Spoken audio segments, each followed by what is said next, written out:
Si Evelyn ay kilala bilang isang mapagmahal at maalagang asawa at ina.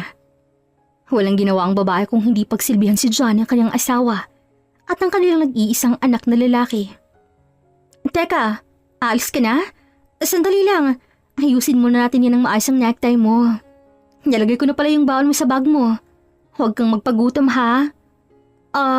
Uuwi ka ba rito o mag-overtime ka sa trabaho? Tanong ni Evelyn sa kanyang asawa na halatang nagmamadali. Lumapit siya kay John at inayos ang necktie nito. Samantalang parang hindi naman siya matingnan ng kanyang asawa. Hindi ako uuwi. Ganun ba? Sayang naman. Napapansin ko na simula nang lumipat tayo sa bahay na to, wala ka ng oras palagi. Parang mas masaya pa rin sa dati nating apartment. Dahil araw-araw kang nandoon. Ano ba, Evelyn? Sa susunod ka na lang muna magdrama dyan. May trabaho pa ako eh. O siya, alis na muna ako. Hindi na hinintay pa ni John ang sagot ng babae. Kaagad niya na lamang itong tinalikuran. Kinuha ang bag niya at umalis. Nanikip ang dibdib ni Evelyn sa malamig na pakikitungo ng kanyang asawa. Dahil doon ay kaagad na tinawagan ng babae ang kanyang pinagkakatiwalaang kaibigan na si Vivian at kinuwento ang kanyang hinanakit dito. Sinabi ko naman sa'yo yung iwan mo na yung asawa mo at magtrabaho ka na lang sa ibang bansa. Hindi ka yayaman dito. At saka, huwag mong alalahanin ang anak mo. Akong bahalang magbantay sa kanila. Panghihikayat sa kaibigan ni Evelyn sa kanya na isa sa mga leader ng agency na nagpoproseso at nagre-recruit ng mga aplikante upang makapagtrabaho sa ibang bansa. Nandito ako para humingi ng advice para ayusin ang relasyon namin dalawa ng asawa ko. Hindi para takasan yung problema naming dalawa. Ay, solusyon naman yan eh. Oh, eto na lang. May tanong ako sa'yo. Hinawakan ni Vivian ang kamay ni Evelyn. Naningkit ang mga mata ng babae. Pakiramdam niya ay may naiisip na namang kalokohan ng kanyang kaibigan, pero napabuntong hininga na lamang siya at binigyan ito ng benefit of the doubt na magiging seryoso ito sa usapan nilang dalawa. Ano naman yon? Kailan kayo huling nagtalik ni Johnny? Halos mabilaukan ng sariling laway si Evelyn sa narinig. Nanlaki ang mga mata niya sa gulat at hindi makapaniwala sa kawalang plano ng kaibigan. Inis ang hinabalat ang kamay niya sa kaibigan naghihintay pa ng kanyang sagot. Para bang hindi pa sapat ang pagkabigla niya. Sinasabi ko na nga ba na wala kang matinong sasabihin eh. Puro kabastugan yung nasa utak mo. Parang pinagsisihan ko tuloy kung bakit pa kita pinunta rito. Aray ko naman, grabe ka naman sa akin. Parang hindi mo ko kaibigan ah. Seryoso ako sa tanong ko, uy. Alam mo kasi ang mga lalaki kapag hindi na pagbibigyan, nawawalan minsan ng mood. So, tell me, kailan ang huling loving-loving ninyo? Mahalaga bang malaman yan? That's too private. Ay, paano ko malalaman ang problema kung ganon? At saka, matagal na tayong magkaibigan, Evelyn. Ngayon mo ba naisip yan? Oh, sige. Noong nasa dating apartment pa kaming dalawa ni Johnny, nung lumipat kami rito, hindi na nasundan pa. Hindi ko siya pinagbibigyan sa tuwing hihingi siya sa akin kasi wala ako sa mood lately. 3 days pa lang kayo nakalipat sa bagong bahay niyo, di ba? Oo, kaya naman pala. Ganito na lang, para bumalik ang spark, ay baka makatulong sa ito. Panoorin mo to. Iniabot ni Avery ng kanyang cellphone kay Vivian. Malawak ang ngiti ng kaibigan ng babae nang tanggapin ni Avery ng cellphone. Bahagya siyang nagulat ang makita ang screen ng cellphone dahil isang illegal website ang bumungad sa kanya. Hep, before you react, panoorin mo muna. Viral yan ngayon. Ano ba yan? Puro ka talaga kaliswaan. Ayokong manood nito. Nangunot ang noon ng babae nang biglang mag-start ang malaswang video. Akmang aagawan niya na sana ni Vivi ng cellphone sa kanya na sa reklamo niya nang bigla niya itong nilayo at pinanood ng mabuti. Oh, akala ko ba hindi ka manunood? Sandali lang. Wika pa ni Evelyn habang ramdam na ramdam niya ang bilis ng tibok ng kanyang puso.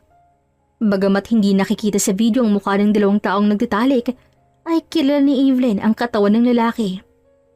May parte sa kanyang ayaw niyang paniwalaan ang kanyang nakikita, pero para siyang sinampal ng may mapagtanto.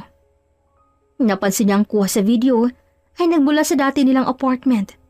Ang background ay kagayang-kagaya ng dati nilang apartment. Nanlamig si Evelyn habang pinapanood ang nasa screen. Hindi niya namalayang nanggilid na pala ang mga luha niya. Oh, ano nangyari? Bakit ka umiiyak? Wala namang nakakayak dyan ah. Vivian, yung video. Parang si John ang lalaki tapos yung background sa video. Parang dati namin tong apartment. Oh, ha? Nag-iba na pala ng trabaho yung asawa mo?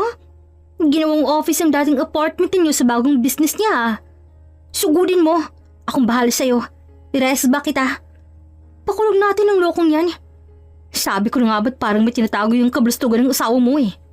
Sino kayang kabit niyan? Para masagot ang katanungan ng magkaibigan, ay napagdesisyon na nilang sugudin ang dating apartment nila ng asawang ni Evelyn. Pagkarating doon, walang sabi-sabing naunang bumukas si Vivi ng pinto at kahit siya'y ramdamang gigas sa asawa ng kanyang kaibigan. Pagkabukas ng pinto, ay bumungad sa harapan ni Evelyn isang taong hindi niya inaasahan. Huling-huli sa kanyang mga mata ang paglalampungan ng kanyang asawa at ninang ng kanyang anak. Iba rin. May kati ka rin palang tinatago. Alam mong may asawa ng tao, pinatulin mo pa? Nagulat ang dalawa nang makitang babae. Kaagad nilang inayos ang kanilang sarili. Sugudin mo, akong bahala sa'yo. Rest ba kita? Ipakita po ang ganti ng legal wife. Bulong ni Vivian sa kaibigan. Para namang gatilyo sa tengang narinig ni Evelyn. Mabilis nang nilapitan ng ninang ang kanyang anak at hinablot ang buhok nito.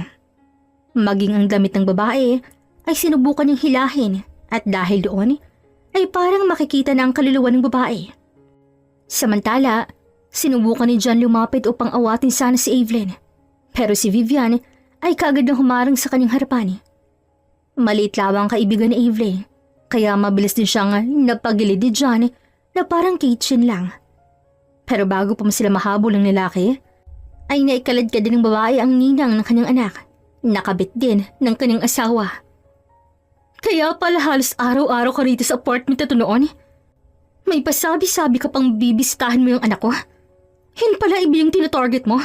Kung hindi ang asawa ko? At pasabi-sabi ka pang bibisita ka sa bahay susunod na busy ka sa trabaho mo? Yun pala asawa ko ng tinatrabaho mo? Ang kapal ng mukha mo? Hindi ko kasalanan kung bakit nagsawa na sa yung asawa mo. Hindi mo kasi pinagbibigyan sa kama, kaya ako tuloy na kama niya. Masyado kang pakipot at wadamot sa asawa mo. Pinupunan ko lang naman ang pagkukulang mo sa kanya na alam kong kailangan ng malalaki. Ang kapal ng mukha mo. Ang sabihin mo, makati ka talaga. May asawa ka na pero nangagaw ka pa ng asawa ng iba. Hindi ka makontento sa isa. Matapang ka? Ipakita natin ang tapang mong bruha ka. Patuloy na kinakaladkad ni Evelyn ang buhok ng kabit ng asawa hanggang sa makarting silang dalaw sa labas ng apartment. Pinagtitinginan sila ng mga tao. Ang iba ay lumabas ng kanilang bahay at halatang nakikiusyoso lamang sa nagaganap sa kanila. Nakikita niyo bang babaeng to? Ay tong walang hiyang to ay walang iba kung hindi ang kabit ng asawa ko na ninang pa mismo ng anak ko. Hindi pa nahiya. Naka-video pa talaga yung pagtatalik nila. Congrats! Viral na kayo. Kilala na kayong sikat na ahas ng asawa ko. Pangangalanda ka ni Evelyn. Kitang-kita naman ang kahihiyan sa itsura ng kabit ng asawa ng babae. Lalo pa nang nagsilabasan ng cellphone ng iba at nakatutok ang kamera sa trado na ninang ng mga anak ni Evelyn. Maya-maya pa'y nagulat ang lahat nang biglang sumulpot ang mga pulisya. Nagulat ang kabit ng asawa ni Evelyn nang makita ang asawa ng babae. Hulihin mo muna yung babae yan. Ikulong ninyong manlolokong yan. At yan, isama mo ng lecheng kabit niya yan. Sigaw ng lalaki sabay turo sa asawa ni Evelyn, nakakalabas lamang. Hindi alam ni Evelyn kung paano niya nalampasan ang araw na yon. Nagtulungan silang dalawa ng asawa ng kanyang traidor na kumari. Kinasuhan nilang dalawang ahas ng adultery. Salamat ha, Evelyn. Sa pagtulong mo sa akin, ipakulong ang asawa ko at asawa mo. Parehong tayo ang biktima rito. Kaya salamat din sa pagtulong mo sa akin, ipakulong sila. Ikaw ang pinoproblema ko eh. Mahirap maging single mom. Hindi kami katulad ng asawa ko na wala pang anak. Pero kayong dalawa ni John, ay 2 anak na. Ayokong isipin mo na akong dahilan ng pagkasira ng pamilya ng asawa mo. Wala kang kasalanan. Hindi naman ikaw sumira ng relasyon namin eh. Siyang sumira ng lahat. Kaya naghiwalay naman kami at nakulong siya. Kasalanan niya yon. Hindi namin kailangan ng padre di pamilya na katulad niya. At huwag ka mag-alala sa mga anak ko. Ako nang magpapaliwanag sa kanilang lahat. Hindi naging madali kay Evelyn ang lahat. Nag-file siya ng annulment sa kanyang asawa at pinakulong ito. Samantalang, bagamat nahihirapan siya ay nagagawa niyang ipaliwanag sa kanyang anak ang mga totoong nangyari. Akala ni Evelyn ay matatapos na ang kanyang paghihirap, lalo pa nung naisip niyang mag-ibang bansa para magtrabaho. Nakaplano ng lahat, maging ang kanyang mga papeles. Ngunit parang biglang gumuho ang mundo niya nang may matuklasan siya. Nanginginig ang kamay ni Evelyn habang hawak-hawak ang pregnancy test na may nakaguhit na 2 linya. Palatandaang buntis siya. Paano na yan? Walang hiya naman yung asawa mo. Binaunan ka pa talaga ng anak bago makulong. Napaupo si Evelyn sa gilid ng kama. May stulang binagsakan ng langit at lupa. 1 linggo bago siya sumailalim sa medical exam ng agency. Kapag nalaman lang buntis siya, siguradong cancelled ang lahat. Pwede ba natin gawin ng paraan to? Hindi rin naman pwede nating ipalaglag ng bata, Evelyn. Kasalanan yun. Hindi ko na alam ang gagawin ko, Vivian. Hirap na ako. Hindi ko alam kung anong ipapakain ko sa mga anak ko kapag dito lang ako magtitiis sa Pilipinas. Problemadong wika ni Evelyn. Bahagya pa siyang napahilamos sa kanyang muka at hindi maiwasang mapahigbi. Samantalang maging si Vivian ay problemado namang nakatingin sa kanya at parang nadadamay na rin sa problemang meron siya na kinakaharap niya ngayon. May kilala akong fixer. Sa medical ang problema mo, di ba? Kung makakakuha ng clearance sa malinis, baka makalusot pa. Napatingin si Evelyn sa kaibigan. Nanginginig ang kanyang mga kamay habang pilit niyang tinitago ang kaba sa dibdib.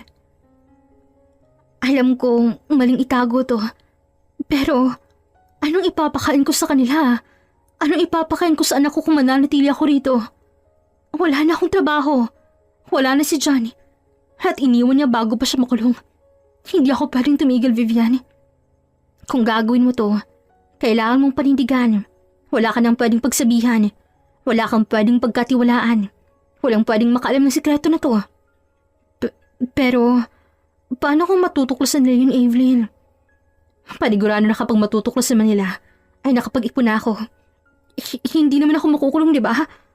Papauwi naman nila ako dito sa Pilipinas, di ba? Depende. Evelyn, nasa ibang bansa ka na noon. Ibang kultura, ibang batas. Hindi lahat ng amo marunong umintindi. May mga pagkakataong oo, pauuin ka lang. Pero may mga kwento ring ikinulong, pinagmultahan, pinabayaan sa kulungan ng ilang buwan. Desidido na ako, Vivian. Kung mananitili ako rito, sigurado na ang kapalaran ko kung hindi ay gutom, puno ng utang, kahihiyan, at maghihirap kami ng mga anak ko rito sa Pilipinas. Pero kung susubukan ko, may pag-asa akong mabigyan sila ng mas maayos na buhay. Kahit pansamantala, kahit sandali lang, handa akong panagutan ng kahihinatnan. Walang magawa si Vivian sa desisyon ni Evelyn. Kaya na may agaran niyang tinulungan ng kanyang kaibigan kahit pareho nilang alam na mali ang ginagawa nila. Lalo pat wala silang ideya kung ano man ang kahihinatnan ng mga pinagagawa nila. Sa tulong ng fixer, nakuha niyang peking medical certificate. Negatibo lahat, pati sa pregnancy. Hanggang sa nakatanggap na ng tao si Evelyn mula sa agency. Ma'am Evelyn, pass na po lahat ng requirements po ninyo. Prepare na po for PDOS training. Target deployment nyo in 1 month to Kuwait. Halos hindi makagalaw si Evelyn matapos marinig ang tawag mula sa agency. Nanginginig ang kamay niyang may hawak pa ng cellphone habang tila nag-aalangan kung matutuwa ba siya o matatakot. Kuwait, 1 buwan na lang. Tahimik si Vivian sa gilid. Nakaupo sa silya, yakap ang unan. Pinagmamasta ng kaibigan niyang tila pinipilit paninigan ang pinili nitong landas. Ito na yun, Vivian.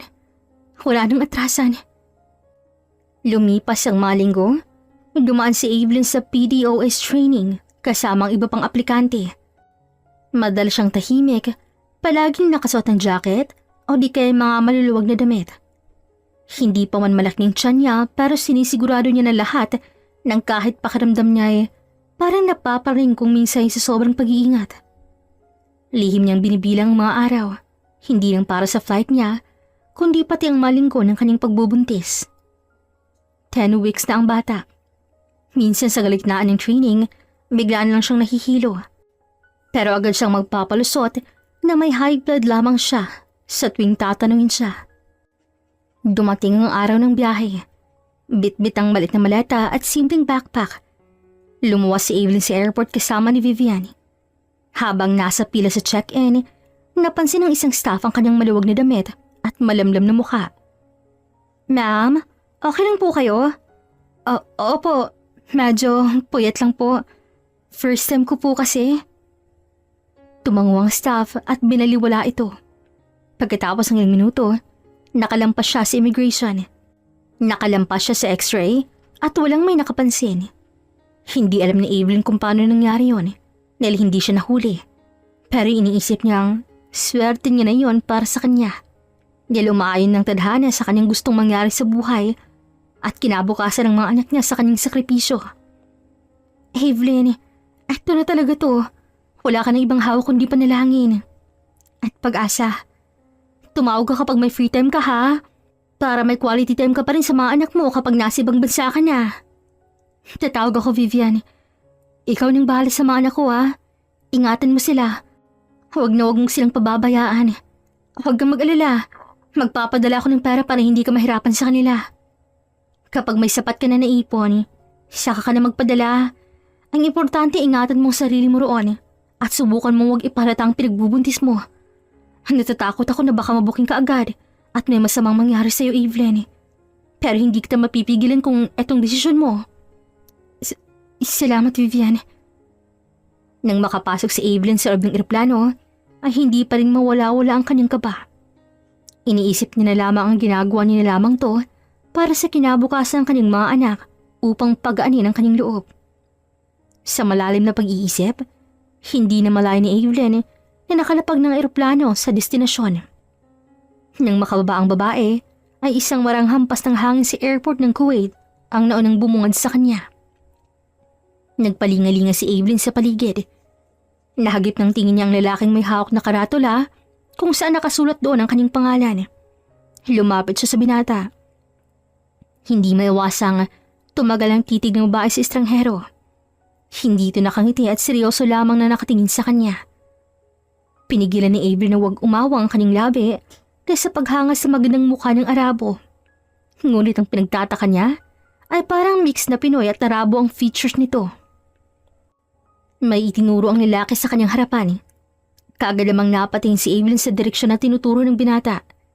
Nakita niya isang puting van na nakapark sa di kalayuan. Hindi pa man niya nakuha ang gustong iparting ng Arabo, ay bigla nitong hinablot ang hawak niyang maleta nang walang paalam at nauna nang maglakad sa kanya. Naggulat si Evelyn sa kanyang ginawa. Kaagad niyang hinabol ang lalaki. Hoy, teka! Anong ginagawa mo? Saan mo dadalhin yung maleta ko? Hindi sumagot ang lalaki at dire-diretso lang sa paglalakad na parang walang narinig. Napatakbong babae para patay ng lakad ng binata dahil sa bilis ng paglalakad dito. Bukod pa roon, ay di hamak na mas mahaba ang bias nito kaysa kay Evelyn. Hey! Stop! Tawag pa ng babae si Arabo. Nagbabakas sakaling pakinggan siya nito. Bobo ka ba? Hindi ka ba nakakaintindi ng English? I said stop. Stop walking and talk to me because I am talking to you. Inis na singhal ni Evelyn sa lalaki.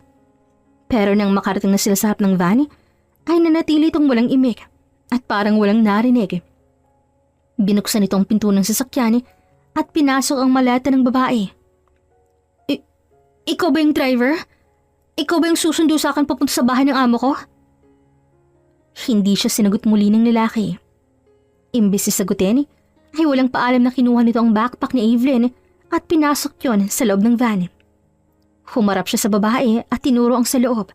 Palatandaan na kailangan niya na ring pumasok. Saan tayo pupunta? Saan mo naman akong dadalhin? Bingi ka ba? Are you deaf? Basta, saan tayo pupunta? Wika ni Evelyn na hirap sa salitang Ingles. Pero sa kabila ng reklamo at pagdadalong isip niya, ay pumasok pa rin siya sa loob. Sumunod naman sa kanyang lalaki sa pagpasok. Habang bumabiyahe, tahimik lamang ang lalaki. Anong pangalan mo? What's your name? No English. Talaga? Paano tayo magkakaintindihan nito kung gano'n? How about, Tagalog? You know that language? Ngunit hindi siya sinagot ng lalaki. At umiling lamang ito sa kanyang harapan na para bang hindi talaga nito naiintindihan ang sinasabi niya. Napabuntong hininga na lamang babae. Hindi niya alam kung saan siya dadalhin ng lalaki. Pero nasisigurado niyang baka itong inutusan ng kanyang magiging amo na sunduin siya. Dahil sa kahabaan ng biyahe, hindi na malayo ni Evelyn na nakatulog pala siya sa galagitaan ng biyahe. Sa kanyang mahimbing na pagtulog, ay pakiramdam niya ay parang may nakatingin sa kanya. Sa kanyang pagdilat, hindi niya alam kung namamalikmata ba siya nang makita ang kamay ng lalaking parang nabitin si Ere para sana haplusin ang mukha niya. Kagad siyang napaupo ng maayos.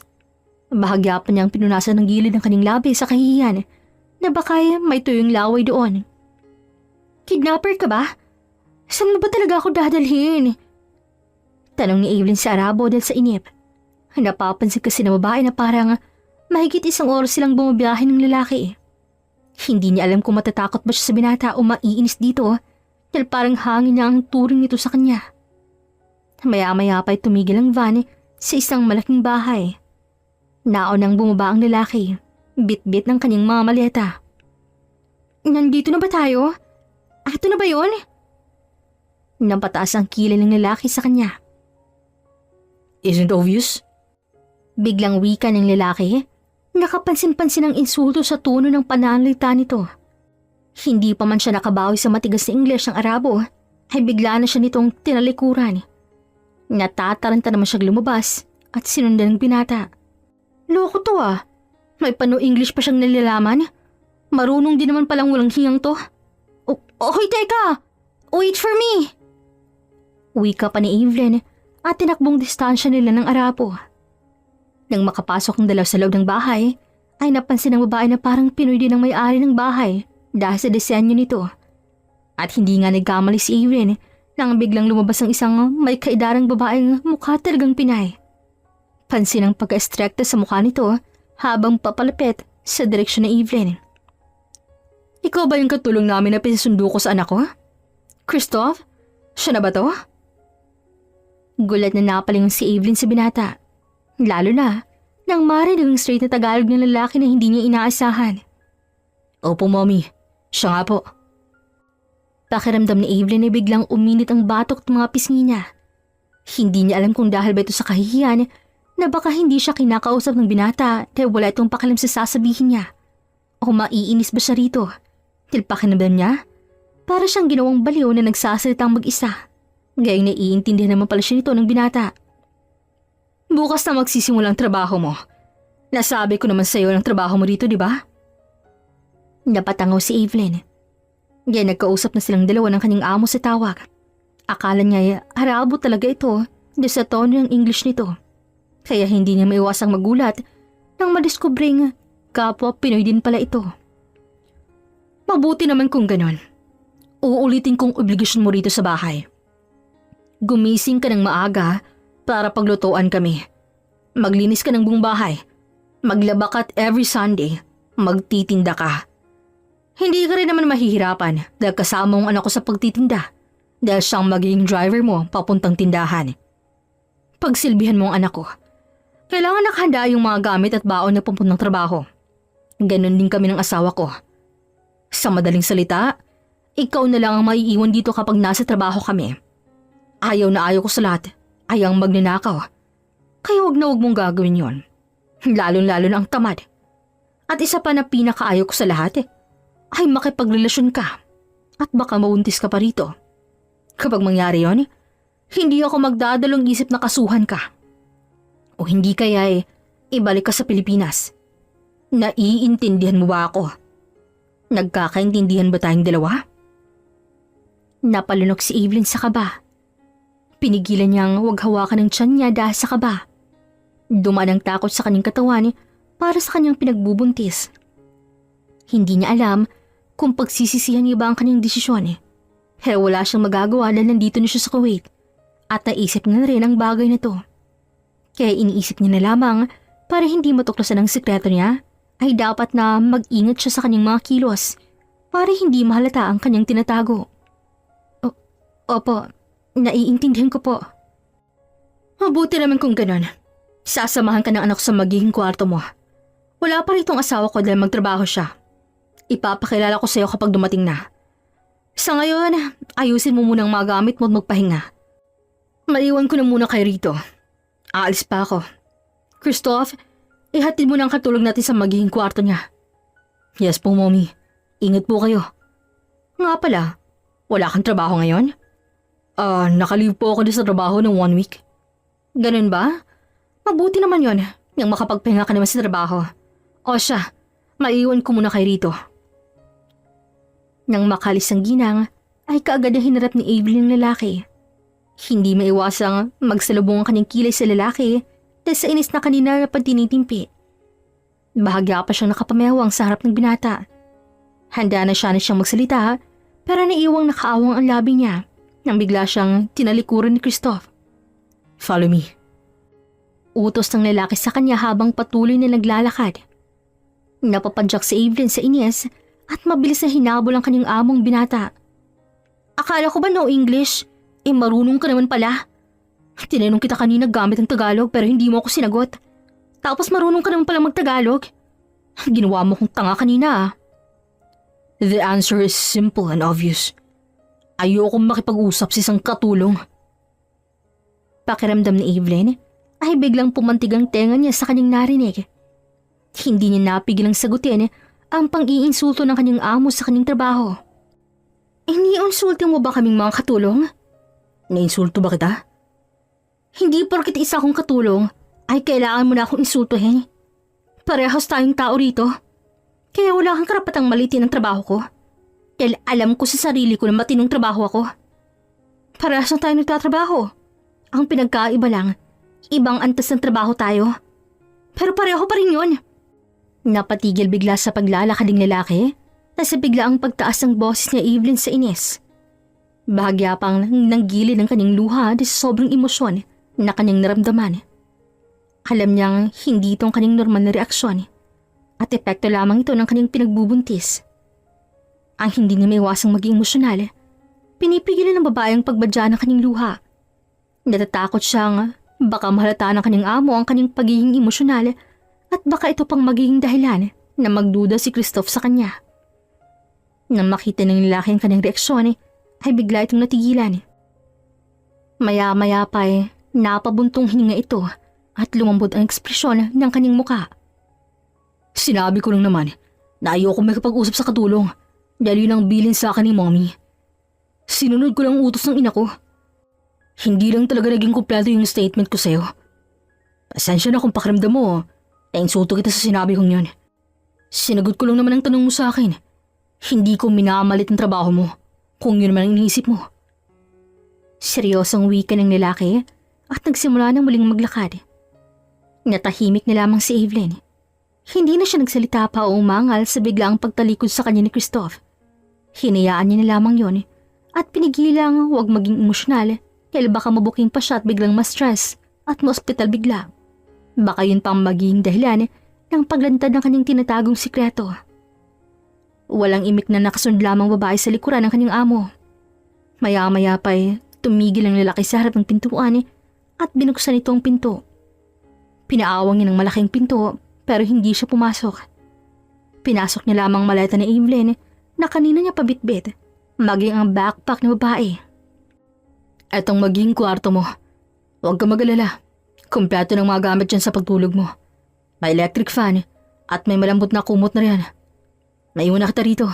Magpahinga ka na. Lumabas ka rin mamaya kapag dumating si Daddy. Hindi na hinintay pa ng lalaki ang sagot ni Evelyn nang bigla niya na itong tinalikuran ng walang paalam. Napairap na lamang babae habang sinusundan ng tingin ng kanyang amo na dire-diretso sa paglalakad hanggang sa tuloy na itong mawala sa kanyang paningin. Antipatiko at bastos ka? Akala mo naman kung sino ka? Inis na anas pa ng babae. Nanlaki ang mga mata ni Evelyn nang biglang sumulpot si Christoph sa kanyang harapan. Hindi niya na malayang bumalik pala ito. Marahil, narinig ang inis na bulong niya. Akala ko nakalis ka na. Bakit ka bumalik? Kinakabahang tanong ng babae. Lalo pa nang mapansin ang malamig na tingin ng lalaki sa kanya. Napalunok bigla si Evelyn nang imbis na sagutin siya ng kanyang amo na binata, ay gumuhit lamang ang ngisi sa labi nito. Dahan-dahan itong naglakad papunta sa kanya. Kaagad namang napatras ang babae sa kaba. Pakiramdam niya ay pinagpapawisan ang buo niyang katawan. Sa kanyang pag-atras ay hindi na malayo ni Evelyn na tuluyan na silang nakapasok sa kwarto. Nagulat pa ang babae nang biglang isara ng binatang pinto ng kwarto. Bumigat ang paghinga ni Evelyn nang mapagtanto na tanging sila lang dalawa ni Christoph sa loob niyon. Anong ginagawa mo? Nauutalawi ka ng babae habang patuloy na umaatras. Sa kanyang patuloy na pag-atras ay gayon din naman ang paghakbang ng binata papalapit sa kanya. Ni hindi man lang ito kumukurap habang nakatingin sa kanya ng diretsyo. Pakiramdam ni Evelyn ay parang hinahalungkot ng lalaki ang buong kaluluwa niya sa pamamagitan ng malalim na titig sa kanyang mga mata. Nagulat ang babae nang nawalan siya ng balanse at napaupo sa kama. Doon niya lamang namalayan na sobrang haba pala ng kanyang inatrasan. Huwag kang lalapit sa akin. Kahit gwapo kay, hindi kita papatulan.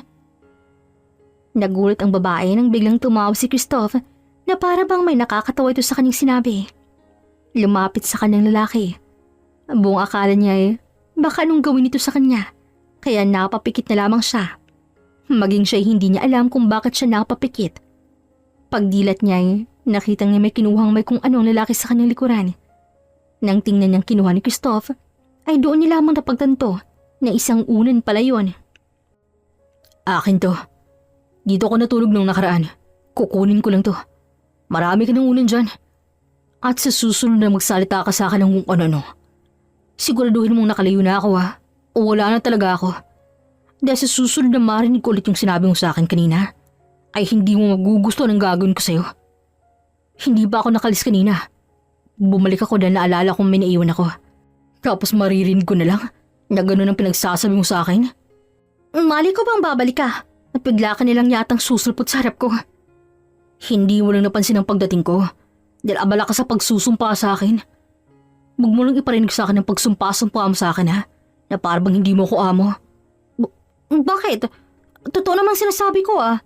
Hindi ko sasabihin yon kung hindi gano'n ang pakikitungo mo sa akin.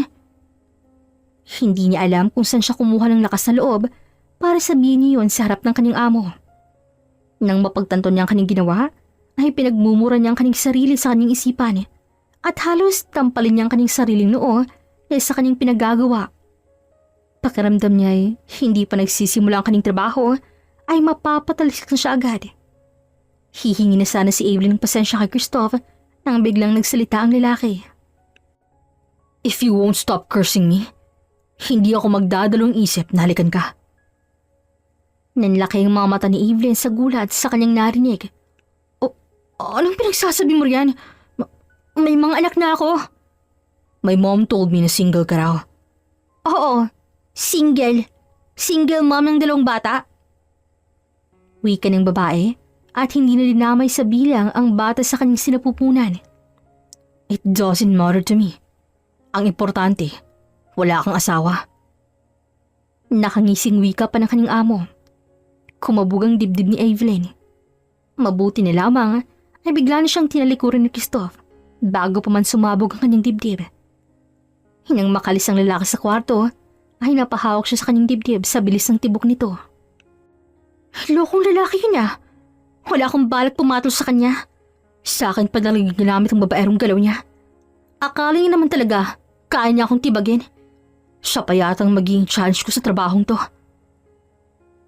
Napasimangot na lamang siya at sinubukang alisin sa kanyang isipan ang kanyang binatang amo at sinimulang ayusin ang kanyang mga damit sa aparador. Pagkatapos ng kanyang ginagawa, ay tinawagan niya ang kanyang kaibigan at kinausap ang kanyang mga anak. Pagkatapos, ay nagpaalam na siya sa mga ito na magpapahinga muna. Sa pagpapahinga ni Evelyn, ay hindi niya namalayang nahila na pala siya ng antok. Sa kanyang mahimbing na tulog, ay kaagad siyang nalimpungatan nang maramdaman ng mahinang kamay na tumatakip sa kanyang braso. Nang idilat niyang kanyang mga mata, ay bumungod sa kanyang bagong ligo na si Christoph. Natatarantang napaupo ng maayos si Evelyn. Bago niya patanungin ng lalaki, ngunit kaagad niya itong nagsalita na para bang alam na nito ang tanong niya para sa binata. Nakailang katok na ako sa kwarto mo. Hindi ka sumasagot. I'm just worried na baka napano ka na rito kaya pumasok na ako. Bakit ka nga pala nandito? Is that how you say thank you to me for saving you? Ha? Anong pagpapasalamat? Bakit naman kita pasasalamatan? You better thank me. Na ako nakaabot sa'yo na tulog ka. Ayaw ni maming man natutulog na katulong sa gantong oras. Ni kahit baguhan ka man. Pakiramdam niya yung tamad ang taong ganyan. Kaya magpasalamat ka dahil hindi siyang pumunta rito. Pasensya na. Napagod kasi ako sa biyahe at hindi ko rin inaasahang makakatulog ako. That's okay. Nga pala, sumama ka sa akin papuntang sala. Dumating na si Daddy. Ipapakilala ka ni Mami kay Daddy. Katulad ng palaging ginagawa ng lalaki, ay bigla na namang tinalikuran si Evelyn ng walang paalam. Natataranta namang napatay ang babae at sumunod sa likuran ni Christoph. Teka, isusumbong mo ba kay Mami mo na natulog ako? Bulong ni Evelyn sa binata. Buong akala ng babae ay hindi siya narinig ng binata. Pero nagulat na lang siya ng ilang minuto ay bigla itong nagsalita. Don't worry, hindi kita isusumbong kay Mommy.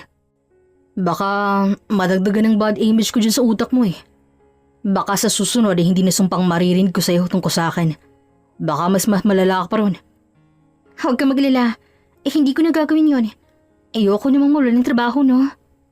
Mabuti naman kung ganun. Sa oras ng trabaho ay dapat trabaho. Don't let my mom mad at you. Huwag kang gumawa ng dahilan na ikakagalit niya. I don't know how to defend you kapag mangyari man yun.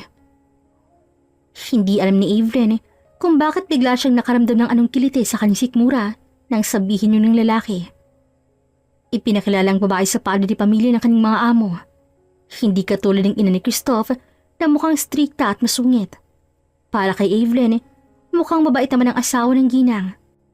Isa itong puro na Arabo at kahit may katandaan na, ay kitang-kita pa rin ang lumilitaw pa rin ang angking kagupuhan ng matanda.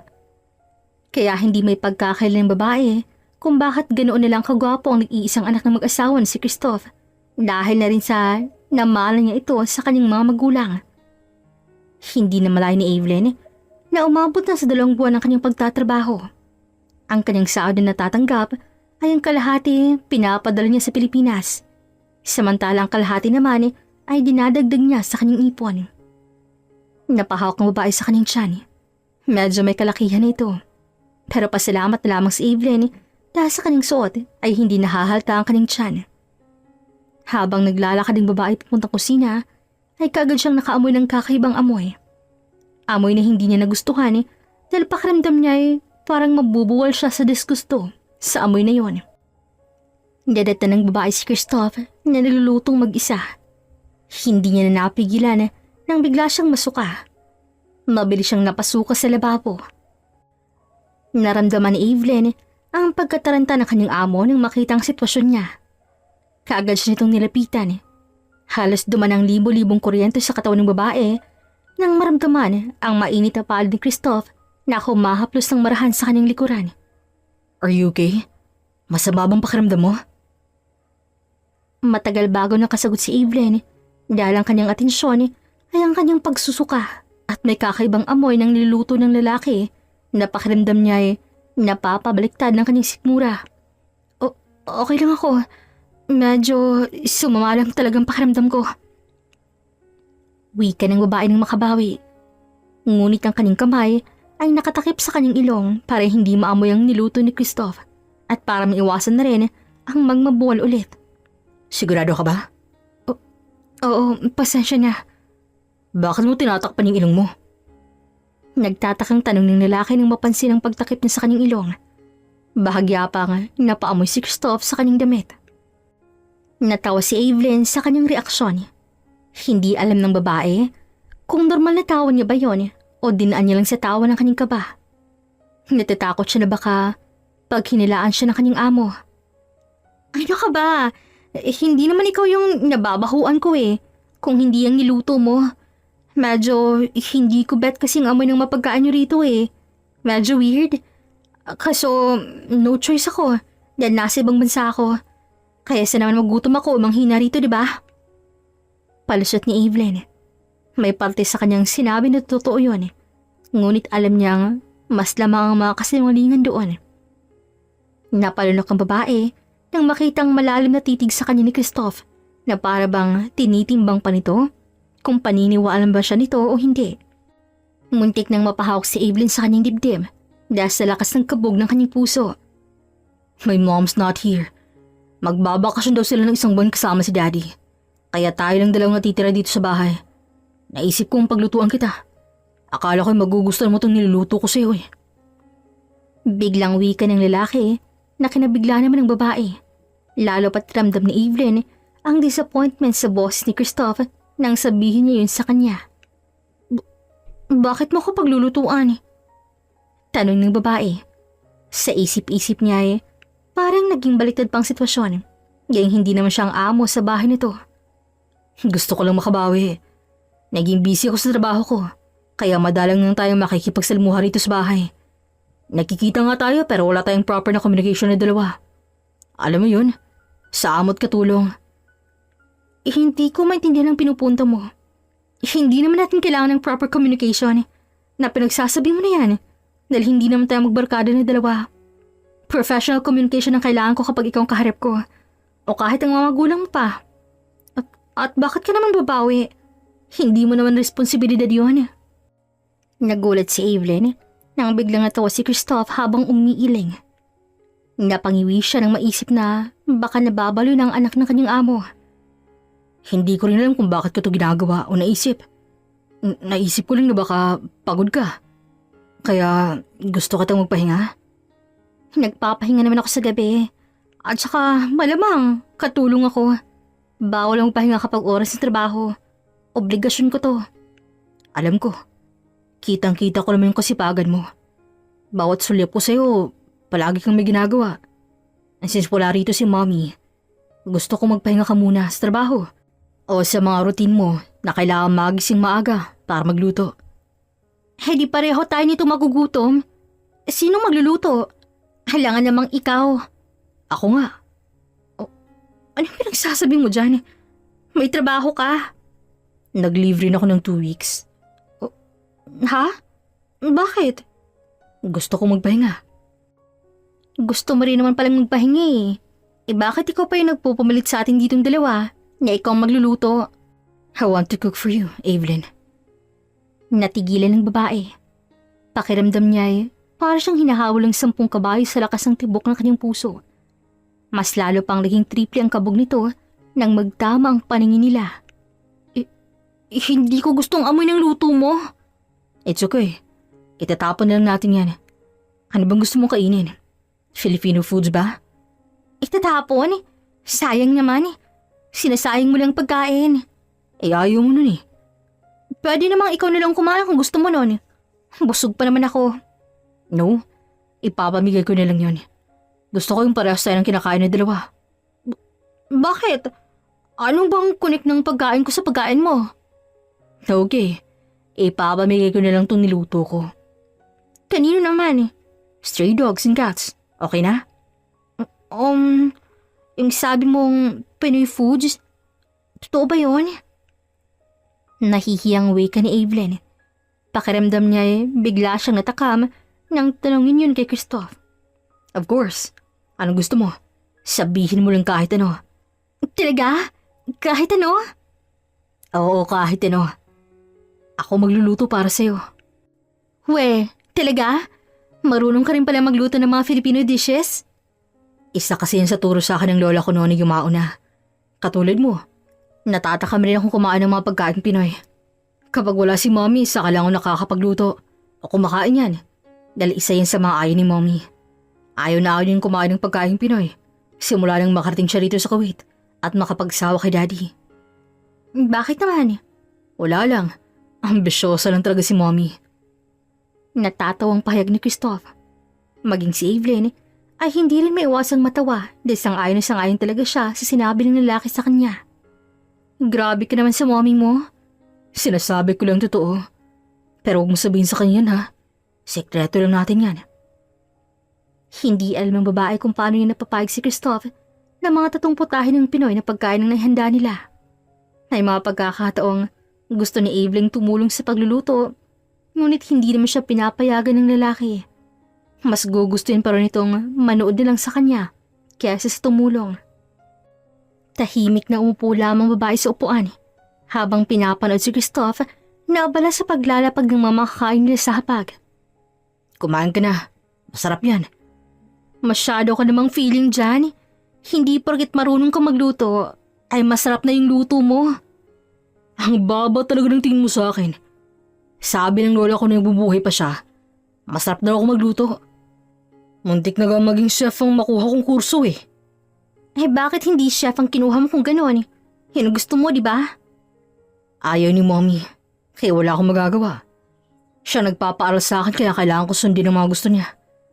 Business yung gusto niya kaya yun din ang kursong kinuha ko. Ayos na naman sa akin. Nakapagtapos ako ng pag-aaral at merong maringang trabaho. May mga ipon ako para sa future sa sarili ko. Ipon? Mabuti naman kung gano'n. Mas mabuti yung preparado ko sa future mo. Hindi naman kasi habang buhay. Dito ako sa poder ng ina mo, no? Yun nga nasa isip ko eh. Yung ipon na yun, piniprepare ko sa future ko. Ibig sabihin, sa magiging pamilyang bubuin ko. Ang swerte naman ng magiging asawa mo kung gano'n. Hindi pa kayo kasal ay secure na ganang future ng dalawa. Nakangiting wika ni Evelyn. Ngunit nawala ang ngiti ng babae nang makitang seryosong mukha ni Christoph sa kanya. Malalim ang titig nito sa kanya na para bang may gusto itong ipahiwatig sa kanya. Nagtagal ang mga titig nila sa isa't isa. Nang hindi makatiis si Evelyn, ay siya na mismong nag-iwas ng tingin dito. Hindi pa man nakakabawi ang babae sa kakaibang epekto ng kakaibang titig sa kanya ni Christoph nang bigla siya nitong sinundukan ng pagkain. Nataranta si Evelyn sa ginawa ng kanyang amo dahil pakiramdam niya ay nagiging baliktad na naman ang sitwasyon. Ako na sir. Ako dapat ang sasandok sa iyo eh. Pilit na inagaw ni Evelyn ang sandok sa kamay ni Christoph pero pilit naman yung nilalayo ng lalaki sa kanya. Pakiramdam ng babae parang sasabog ng kanyang puso sa sobrang bilis. Lalo pa nang maramdaman ang aksidenteng pagdampi ng kanilang kamay na nagbigay agad kay Evelyn ng init sa katawan at parang may iba't ibang kuryente na dumaloy sa kanyang buong kaugatan. Ako na. Huwag mo ako tawagin sir. Ni kahit kailan ay hindi kita narinig tinawag mo kung ganyan o hindi kaya kahit pangalan ko lang. Hindi ako sanay na formal ka sa akin. Mas nasanay ako sa palihim na kasungitan mo sa akin. Kaya ko naman kasing pagsandukan ng sarili ko. Ang tanging nasabi ni lamang ni Evelyn. Buong akala niya ay hindi yun narinig ni Christoph dahil parang naging bulong na lamang sa kanyang sinabi nito. Alam kong kaya mo, pero hayaan mo akong gawin to. Gusto kong gawin to sa'yo. Napatikim si Evelyn sa kanyang narinig. Lalo na nang mapansin ang malamnan na boses ni Christoph. Wala sa sariling sinubo ang pagkain at pilit na binaliwala ang pagbilis ng tibok ng kanyang puso. Ang sarap naman ito. Wika ni Evelyn para lang maiba ang topic nila. Sinabay na babae ng isang pilit ng ngiti. Hindi nagsalita si Christoph at seryoso lamang ang titig nito sa kanya. Alam niyang napansin ng lalaking pagpalit ng topic nila dahil nakataas ang 2 kilay nito. Napalunok si Evelyn. Napayuko siya at sinimulan na lamang kumain. Habang kumakain ay hindi niya magawang iangat ang tingin niya sa lalaki. Nagulat pang babae nang biglang may humapos sa kanyang baba at pinaangat bigla ni Christoph ang tingin niya rito Nagkatinginan ng dalawa. Samantala, halos ipagdarasal ni Evelyn na matapos ng araw na to. Pakiramdam niya kapag magtatagal pa ang gatong sistema, ay baka hindi niya na mapigilan pa ang kanyang sariling nararamdaman. Inaamin niya sa kanyang sarili na kahit anong pigil niya, ay hindi niya may pagkakailang nahuhulog na siya sa kanyang amo. At hindi rin siya manhin para hindi maramdaman na may interes din sa kanya si Christoph. Kumain na tayo. Iniiwasan mo ba ako? Sa inis ni Evelyn ay marahasang nilapag ang kanyang kutsara at tinidor. Nilakasan niyang kanyang loob para harapin si Christoph. Pinagtitripan mo ba ako? Gumagawa ka ba ng paraan para mawala ako sa bahay niyo? Gusto mong mawala ng trabaho kaya mo ginagawa to? O baka naman type mo ko, kaya ginaganto mo ako ngayon. Hindi ako manhid, Christoph. Alam kong may binabala ka sa akin. Gusto kita, Evelyn. Sandaling natigilan ng babae sa kanyang narinig. Bahagya pang napaawang ang labi ni Evelyn. Pakaramdam niya nawalan siya ng boses at nawala lahat sa kanyang isip ang dapat na sasabihin niya rito. Sandaling nakakabingang tahimikan ang namagitan sa pagitan nila bago tuluyang nakabawi ang babae. Nababaliw ka na ba? May dalawa kong anak sa Pilipinas. Samantalang ikaw, walang anak at anak ka ng amo ko. Kung ano man yung trip mo sa buhay, huwag mo kong idamay. Of course. Alam kong may anak ka. Bago ka pa dumating dito, ay alam ko ng mga personal information mo. Inaamin ko nung una na akala ko, attracted lang ako sa'yo. Maniwala ka. Pinigilan ko naman kung ano man tong nararamdaman ko. Ginawa ko ang lahat makaiwas lang sa'yo at sa nararamdaman ko. Pero hindi ko kinaya. Nang nalaman ko na magbabakasyon sila mami at daddy, ay parang nabuhay na ako ng pag-asa sa'yo at alam kong mali. Alam mong hindi dapat pwede to. Mali ito, Christoph. Wala akong nakikitang mali rito, Evelyn. Gusto kita at walang mali sa nararamdaman ko sa'yo. Pero maling nararamdaman mo na yan na gantong sitwasyon nating dalawa. Oo, sabihin naman nating walang mali sa nararamdaman mo sa akin. Pero ang mali ay ang estado ng buhay natin ngayon. Naririnig mo mang sarili mo? Isang hamak na katulong lamang ako dito, Christoph. Higit pa ron, may dalawa kong anak sa Pilipinas. Tapos ikaw na may amo ko rito. Kaya maling-mali to. Evelyn, ang puso ko ng desisyon, hindi ang estado natin sa buhay. Wala akong pakialam kung may anak ka o kung amo mo ko. Tanggap kita kahit ano ka man. Tatanggipin ko rin ang mga anak mo. Handa akong buuin ka at ng pamilya na meron ka. Basta hayaan mo lang akong pumasok sa buhay mo at sa buhay ng mga anak mo. Handa akong panindigan ka, Evelyn. Kung kailangan kong humarap sa mga magulang mo at sabihin kong mahal kita, gagawin ko. Hindi kita pinaglolo ko. Hindi ito basta-bastang pagkagusto. At kahit pa ilang ulit mong tanggihan ako, hindi ko basta-basta kayang bawiin ang nararamdaman ko para sa'yo. Christoph, hindi ko alam kung anong pinapasok mo. Pero sana wag mo kong gawing dahilan para magulo lang ang buhay mo. Ayoko maging dahilan ng pagkagulo ng buhay mo. Lalo't may mga pangarap ka pa. Ikaw ang pangarap ko, Evelyn. Hindi akong pangarap mo. Hindi rin ang pamilyang meron ako ngayon. Kung ano man ang nararamdam mo ngayon, mas mabuti pang itigil mo na to hanggat maaga pa. Huwag mo nang palalain. Ayoko mawalan ng trabaho. May mga bagay ka pang hindi alam tungkol sa akin, Christoph. Huwag mong idamay ang sarili mo sa buhay ko. Baka pag nalaman mong lahat ng kwento ng buhay ko, mawawala na yung nararamdaman mo sa akin. Naniloko ka ng asawa mo? Nakabit niya ang ninang ng isa sa mga anak mo? Hindi may iwasang magulat si Evelyn sa sinabi ng lalaki. Bahagyapan ng laki ang kanyang mga mata sa gulat. Paano mo nalaman? Saan mo nakuha ang impormasyong yan? Nag-viral yung video mo na kinakalit ka ng kabit ng ex-husband mo. Natatawang wika ng lalaki. Ngunit si Evelyn naman ay hindi magawang matawa. Lalo pa sa kanyang iba naman ang nasa isipan ng babae. Natatakot siyang baka mas hindi pa tatanggapin ng lalaki kapag malaman ang kanyang pinagbubuntis. Lalo na't baka kapag malaman pa nito ang kanyang sikreto, ay baka isumbong niya pa ito sa kanyang mga magulang at masira ang kanyang plano para sa magandang kinabukasan ng kanyang mga anak. Sa tingin mo ba, mawawalang nararamdaman ko kapag nilaman ko yun? Baliktad, Evelyn. Habang pinapanood kita sa video, ay mas talo akong humanga sa'yo. Sa pagiging ina mo sa mga anak mo, hindi ka naging martir na asawa. Handa kang makipagsapalan dito sa ibang bansa para sa kinabukasan ng mga anak mo. Hindi ko alam kung bakit nagawa pa yun ang asawa mo sa'yo. Kayang alam kong isa kang mabuting asawa at magulang sa pamilya mo. Kahit ano pang sabihin mo, malili pa rin to, Christoph. Hindi ko gustong patutunguhan ang usapan nating dalawa. Nangihinang wika ng babae at napatayo. Pakiramdam niya ay bigla siyang nawalan ng gana dahil sa mga nangyari. Kaagad ang tinalikuran si Christoph, ngunit bago pa mo siya makalayo, ay napasinghap siya nang biglang hawakan ng lalaking kanyang pulsuhan at pinaharap siya nito sa kanya. Saan ka pupunta? Bakit mo iniiwasan ang usapan nating dalawa? At bakit mukha kang nasasaktan sa tuwing tinatanggihan mong nararamdaman ko sa'yo? Aminin mo na, Evelyn. Parehas na tayong dalawa na nararamdaman. Sabihin mo na sa akin. Aminin mo lang. Ako nang bahala sa lahat. Ipaglalaban kita kay mommy. Pasok na ako sa kwarto ko. Bigla kasing sumamang pakiramdam ko, sir.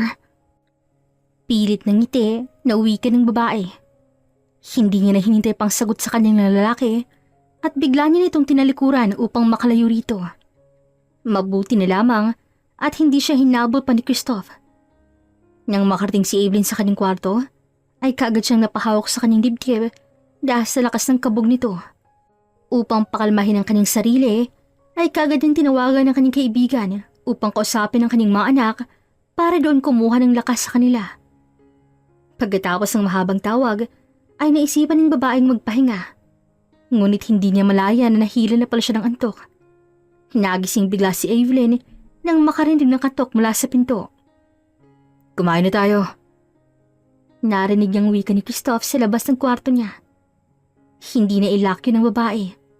Sa isip niya, mabuti na lamang at hindi sinubukang pumasok ng lalaki sa loob. Mauna ka nilang, mamaya pa ako kain. Hindi ba ako gutom? Pagsisinungaling ni Evelyn, kahit pa nasa kanyang pagising, ay ang pagkalam ng sikmura ang kaagad ay bumungad sa kanya. Hihintayin kita. Sabay na lang tayong kumain. Huwag na. Mauna ka nilang. Baka hindi na rin ako kakain eh. Sigurado ka ba? Oo.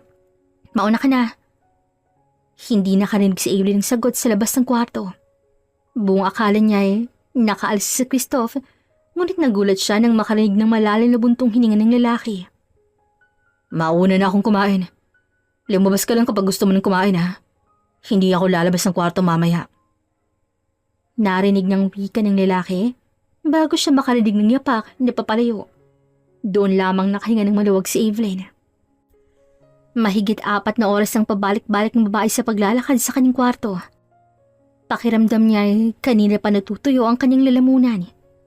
Biglang kumulo ang kanyang tiyan nang may maisip na kakaibang cravings dahil na rin sa kanyang pagbubuntis. Nahanap na lamang ni Evelyn ang kanyang sariling nasa kusina. Kumakain ng mansanas habang sinasaw ito sa suka at sa asin. Hindi pa siya nakontento. Hinalo niyang adobo at sinabaw nito ng konting evaporada. What are you doing? Napaigtad si Evelyn nang marinig ang boses ni Christoph. Akmang itatago na sanang pagkain niya, pero huli na ang lahat dahil nakita na yun ng lalaki. Kitang-kita niya kung paano ngumuwi ang reaksyon ni Christoph nang makitang kinakain niya. Ngunit maya-maya pa biglang nag-iba ang ekspresyon ng mukha nito. Nagtamang paningin lang dalawa ni Evelyn at kitang-kita ang pagkalito at suspetsya sa mga mata ng lalaki. Napahakong babae sa kanyang tiyan nang biglang bumaba ang tingin ng lalaki rito. Yan bang rason kung bakit ayaw mo sabihin sa akin itong nararamdaman mo? Anong ibig mong sabihin? Akala ko nung una, nagkakamali lang ako ng hinala. Ngayon, masasabi kong tama ang lahat ng mga hinala ko. Yung napapansin ko na madalas na pagkakantok mo. Yung nahuhuli kita na iba yung mga cravings mo. Nakala ko normal lang sa'yo yun. Yung paiba-iba ng mood mo minsan na nagiging emosyonal ka. Ang pagre-reklamo mo na masakit ang ulo mo. Yung pagsusuka mo kanina sa amoy ng niluto ko. Lahat yun, sintomas ng pagbubuntis. Buntis ka, di ba? Tama ako, di ba? Kahit itanggi mo man sa akin ngayon ang katotohanan, ay hindi mo habang buhay may tatagong katotohanan. Magpapaliwanag ako, Christoph. Kailangan kong trabahong to. Buntis ako. Kahit sabihin ko na pareho tayong dalawang nararamdaman, ay alam kong mababago ang lahat kapag malalaman mong katotohanan tungkol sa akin at sa batang nasa sinapupunan ko. Yan bang nasa isip mo? Ganyan na ba talaga sa tingin mo kababaw ang nararamdaman ko sa'yo, Evelyn? Anong pinagsasabi mo? Pakasalan mo ko, Evelyn. Papakasalan kita. Hindi dahil buntis ka, kung hindi dahil mahal kita. Akong bahala kay Mommy. Pasensya na. Hindi ko gagawin yun. Nangihinang wika ng babae at tinalikuran niya lamang si Christoph. Dahil sa pangyayaring yon, ay panay nang iwas ni Evelyn sa lalaki. Hanggang sa makauwi na mula sa bakasyon ng mga magulang ni Christoph. Hindi alam ng babae kung paano niya nakayanang iwasan ng lalaki. Mas talang dumagdag ang kanyang takot dahil baka magsumbong si Christoph tungkol sa kanyang pinagbubuntis. Ngunit nang hindi makatiis si Evelyn, ay siya na mismong nagsiwalat sa kanyang sitwasyon sa ina ni Christoph. Isang malakas na sampal ang dumapo sa kanyang pisngi. Pakiramdam ng babae ay biglang namanhid ang kanyang pisngi. How dare you to deceive us? Ang kapal ng mukha mo. Kakasuhan kita. Anong nangyari dito? Gulat na tanong ng lalaki nang madata ng lahat sa kanyang pagdating galing trabaho. Nang makita ang sitwasyon ni Evelyn, ay otomatikong lumapit siya sa babae at nilayo ito sa kanyang mga magulang. That girl is pregnant. I'm the father of her child. Napasinghap si Evelyn sa narinig. Bakit mo pinagtatanggol ang babaeng yan? Alam na namin ang totoo. At saka alam namin na hindi ikaw ang ama ng batang yan, kung hindi sa tunay niyang ama. Mom, Dad, the truth is, I love her. Papakasalan ko po siya sa ayot sa gusto ninyo. Hindi mo papakasalan ang babaeng yan, Christoph. Hindi kami makakapayag. Kapag gagawin mo yan, ipapakulong namin yan. Then let's make a deal. Buntis siya. Hindi natin siya kailangang pahirapan pa. May mga anak ba siyang kailangan niyang uwian sa Pilipinas? Kung ayaw niyong ipakasal ako sa kanya, hayaan niyo siyang umuwi sa Pilipinas. At hindi na kailangan pa siyang ipakulong. Hindi alam ng babae kung paano natapos ang lahat ng yon. Isang taon ang nakalipas, pero hindi pa rin maialis sa kanyang isipan ang malungkot na ekspresyon ni Christoph nang ihatid siya sa airport. Evelyn, nagpadala na naman ng package yung Arabo mo. Natauhan ng babae nang marinig ang boses ng kaibigan. Napatingin siya sa dalawang karton. Hindi alam ni Evelyn kung bakit patuloy pa rin na nagpapadala sa kanya si Christoph ng mga package para sa kanya at sa tatlo niyang anak. Wala silang dalawang komunikasyon sa isa't isa, pero patuloy pa rin ito sa pagpapadala. Ilagay mo na lang dyan. Bakit kaya nagpapadala pa rin ng package yung Arabo mo? May tama pa rin siguro sa iyo na hanggang ngayon. Grabe pala magmahal. Akalain mo yun. Inalokon ka ng kasal, pero tinanggihan mo. Tapos tingnan mo yung itsura mo ngayon, parang nangungulila ka sa kanya. Tapos inawalan ka pa ng pera niya sa maleta mo nang hindi mo alam. Ang laki rin ng itulong niya sa buhay mo, ha? Tumatak sa isipan ng babae ang sinabi ng kaibigan. Hanggang isang araw, hindi inaasahan ni Evelyn ang katok mula sa kanyang pintuan. Kaagad niyang binuksan ang pinto at hindi niya inaasahan ang bumungad sa kanya. Christoph? Mahal pa rin kita, Evelyn. Biglang wika ng lalaki sa kanyang harapan. 1 taon ako naghintay. 2 taon din akong umasa na balang araw.